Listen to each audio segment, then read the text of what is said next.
So ito nga pala yung ating napalalong power station sa taya nating 150 pesos. Ito yung grand price niya.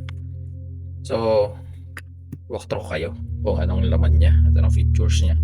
So ito, yung DC switch niya para sa ating dalawang 5.5 mm na socket by 2.1. So switch siya para sa dalawang ito. Tapos ito namang isa, switch naman siya para sa dalawa pang din na 5.5 mm by 2.1 na 12 volts. At same time, switch na rin siya ng ating charging module para sa ating mga cellphone charger. Type C output at saka 5 volts na 3.1 ampere na So, fast charger 'yon.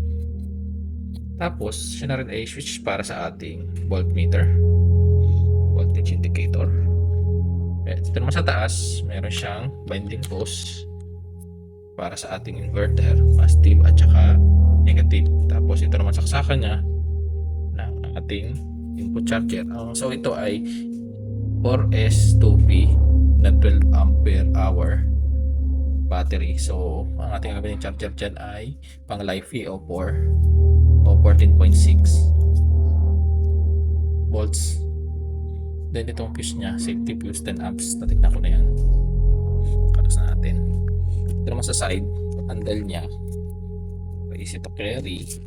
Then yung magandang feature niya, ito ay ang smart switch niya. So yan, naka-on yung smart switch natin. So ito nga pala, nai-connect ko na siya sa ating Wi-Fi at nai-set up ko na para makakonect siya sa phone, sa ating Google Assistant. At ito, saksak natin yung para sa DC fan. So yan, kapir na yan nung pinare ko na. So ito, gamit tayo ng phone. Yan. Hey Google, turn on smart switch. So yan, pinoy ni Google yung smart switch natin.